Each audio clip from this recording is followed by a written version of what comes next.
ದೇಶದ ಮುಂದಿರುವಂಥದ್ದು 3 ನಮ್ಮ ಸನಾತನ ಧರ್ಮದ ಒಂದು ರಾಮ ಜನ್ಮಭೂಮಿ, ಕಾಶಿ ವಿಶ್ವನಾಥ, ಮಥುರಾ ಶ್ರೀಕೃಷ್ಣ.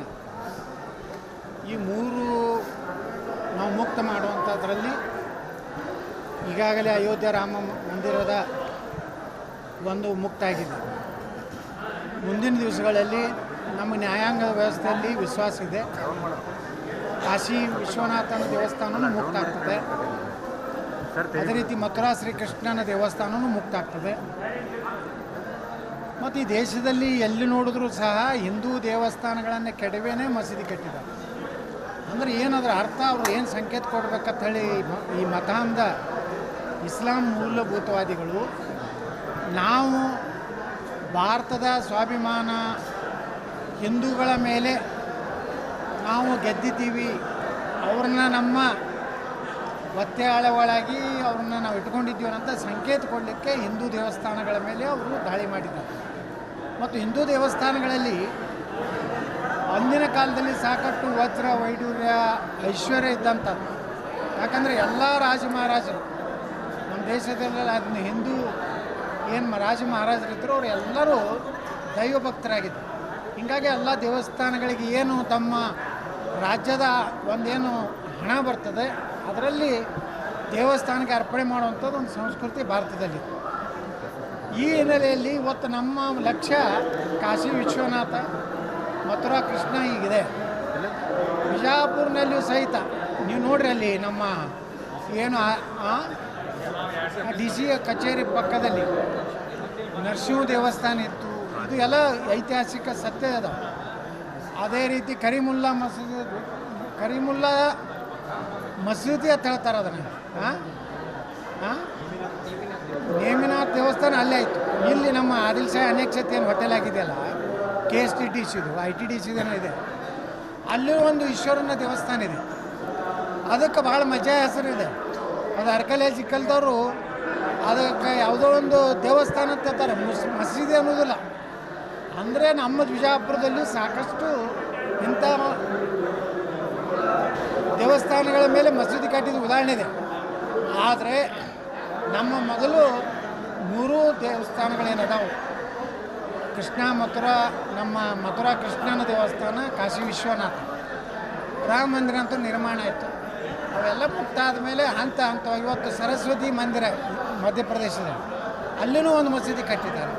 ಮಂಡ್ಯ ಜಿಲ್ಲೆಯಲ್ಲಿ ಮೊನ್ನೆ ನೋಡ್ತಾ ಇದ್ದೀವಿ, ಅಲ್ಲಿಯೂ ಹನುಮಾನ್ ದೇವಸ್ಥಾನದಲ್ಲಿ ಮಸೀದಿ ಕಟ್ಟಿದ್ದಾರೆ. ಜಾಮಿಯಾ ಮಸೀದಿ ಅಂತ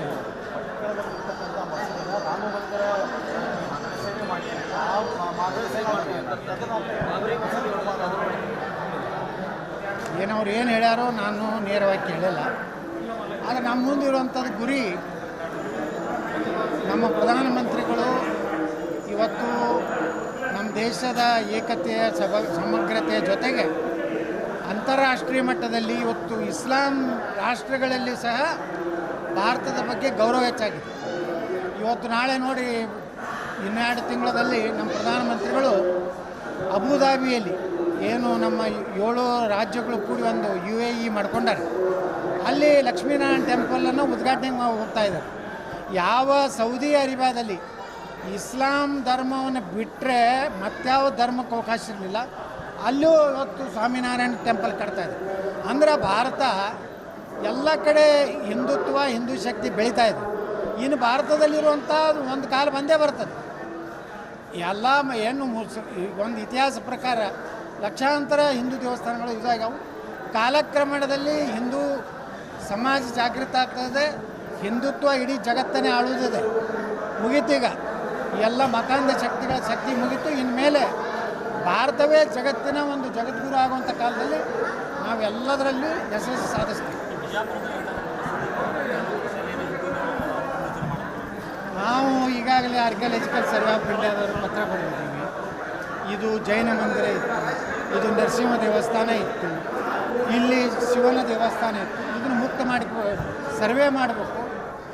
ಯಾವ ರೀತಿ ಕುತುಬ್ ಮಿನಾರ್ದು ಮಾಡಿದ್ರು ಅದೇ ಮಾದರಿಯಲ್ಲಿ ಉತ್ಖನನ ಮಾಡಬೇಕು. ಮಾಡಿ ಅಲ್ಲಿ ಹಿಂದೂ ದೇವಸ್ಥಾನದ ಸಾಕಷ್ಟು ಪುರಾವೆಗಳಿವೆ. ನಾವು ಸುಮ್ಮನೆ ವಾದ ಮಾಡ್ತಾಯಿಲ್ಲ.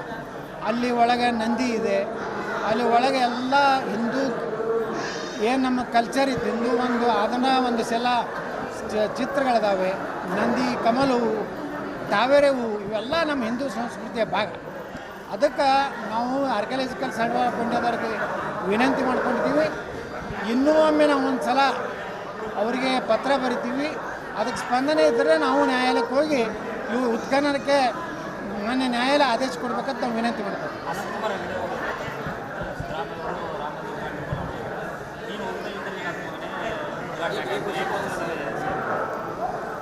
ನಾವೇನು ಹಂಗೆ ಮಾತಾಡೋದಿಲ್ಲ. ನಾನು ಮಾತ್ರ ಕರ್ನಾಟಕದವ್ರು ಮುಖ್ಯಮಂತ್ರಿ ಇದ್ದಾರೆ. ನಮ್ಮದೇನೇ ಇದ್ದರೂ ಗೌರವಾನ್ವಿತವಾಗಿ ಸನ್ಮಾನ್ಯ ಮುಖ್ಯಮಂತ್ರಿಗಳು ಸಿದ್ದರಾಮಯ್ಯನವರು ನಾನು ಅಯೋಧ್ಯೆಗೆ ಕರೆದೆಲ್ಲ ಹೋಗುವುದಿಲ್ಲ ಅಂತ ಹೇಳಿದೆ. ಆದರೆ ಮುಂದೆ ನಾನು ಈ ಕಾರ್ಯಕ್ರಮ ಮುಗಿದ ಮ್ಯಾಗ ಹೋಗ್ತೀನಿ ಅಂತ. ಅಷ್ಟಾದರೂ ಅವರಿಗೆ ಆ ಪ್ರಭು ಶ್ರೀರಾಮಚಂದ್ರ ಸದ್ಬುದ್ಧಿ ಕೊಟ್ಟಾನ. ಹೋಗಲಿ, ಅಲ್ಲಿ ಹೋದ್ಮ್ಯಾಗ ಅಯೋಧ್ಯೆಗೆ ಹೋದ್ಮ್ಯಾಗ ಅವ್ರಿಗೆ ಗೊತ್ತಾಗ್ತದೆ. ಇನ್ನು ಮೇಲೆ ನಾನು ರಾಮನ ಭಕ್ತ ಆಗ್ತೀನಿ ಅಂತ ಘೋಷಣೆ ಮಾಡಿದ್ರು ಮಾಡ್ಬೋದು. ಅಯೋಧ್ಯೆಯಲ್ಲಿ ನಾವೇನು ಅನಂತಕುಮಾರ್ ಕಿವಿ ಮಾತು ಹೇಳೋಕ್ಕೆ ದೊಡ್ಡವ್ರು ನಮ್ಮಲ್ಲ. ಅವರ ಒಂದು ಸ್ಟೈಲ್ ಬೇರೆ, ನಮ್ಮ ಒಂದು ಸ್ಟೈಲ್ ಬೇರೆ. ಹಾಂ, ಇಲ್ಲ, ನಮ್ಮ ಪಕ್ಷದಲ್ಲಿ ಯಾವುದೇ ಅಂಥ ಸಂಸ್ಕೃತಿ ಇಲ್ಲ. ನಮ್ಮ ಪ್ರಧಾನಮಂತ್ರಿಗಳ ಸಹಿತ ಯಾರಿಗೂ ಅಷ್ಟು ಹಗುರವಾಗಿ ಮಾತಾಡೋದು. ನಮ್ಮ ರಾಷ್ಟ್ರೀಯ ಅಧ್ಯಕ್ಷರು ಯಾರಿಗೂ ಹಗುರ ಮಾತಾಡೋದು. ನಮ್ಮ ದೇಶದ ಗೃಹ ಮಂತ್ರಿಗಳು ಸಹ ಯಾರಿಗೂ ಮಾತಾಡೋದು. ನಮ್ಮದು ಸಂಸ್ಕೃತಿ ಇದೆ. ನಾವು ಸಂಸ್ಕೃತಿ ಸಲುವಾಗಿ ಹೋರಾಟ ಮಾಡೋದೇ ಬಿ ಜೆ ಪಿಗಳ ಸಂಸ್ಕೃತಿ ಇಲ್ಲ. ಕಾಂಗ್ರೆಸ್ನಲ್ಲಿ ಸಂಸ್ಕೃತಿ ಇಲ್ಲ. ಯಾರು ಅಯೋಧ್ಯೆ ರಾಮ ಮಂದಿರಕ್ಕೆ ಹೋಗ್ಬೇಕಾದ್ರೆ ಹೈಕಮಾಂಡ್ ಹೇಳಿದ್ರೆ ಹೋಗ್ತೀವಿ ಅಂತ ನಾಚಿಗೇಡಿ ಹೇಳಿಕೆ ಅದು. ನಾಳೆ ಸೋನಿಯಾ ಗಾಂಧಿ ಸಾಯ್ಬೇಕಾದ್ರೆ ಸೋನಿಯಾ ಗಾಂಧಿ ಪರ್ಮಿಷನ್ ತೊಗೋಬೇಕಾ?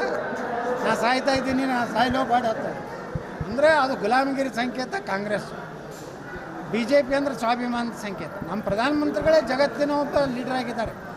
ನಾವು ನಮ್ಮ ಇತಿಮಿತಿಯಲ್ಲೇ ಮಾತಾಡಬೇಕು. ಸಿದ್ದರಾಮಯ್ಯನವರು ಅಂಥವ್ರಿಗೆ, ಸಿದ್ದರಾಮಯ್ಯನವರೊಬ್ಬ ಭಟ್ಕಳದ ಒಬ್ಬ ಭಯೋತ್ಪಾದಕನಿಗೆ ಅವನಿಗೆ ಇವರು ಹೊತ್ತು ಮಾತಾಡ್ತಾರೆ.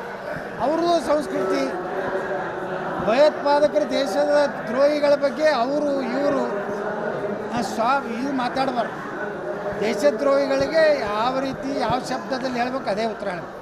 ಅದಕ್ಕೆ ಸಿದ್ದರಾಮಯ್ಯನವರು ಏನು ಅನಂತಕುಮಾರ್ ಹೆಗಡೆ ಹೇಳ್ತಾರೆ, ಅವರು ತಮ್ಮ ಸಂಸ್ಕೃತಿಯನ್ನು ಬದಲಾಯಿಸ್ತಾರೆ. ರಿಪಬ್ಲಿಕ್ ವರ್ಲ್ಡ್ ಆ್ಯಪ್ ಇದು ಕೇವಲ ಅಪ್ಲಿಕೇಶನ್ ಅಲ್ಲ, ಸಮಗ್ರ ಸುದ್ದಿಗಳ ಸಂಪರ್ಕ ಮಾರ್ಗಕ್ಕೆ ಕ್ರಾಂತಿಕಾರಿ ಬದಲಾವಣೆ.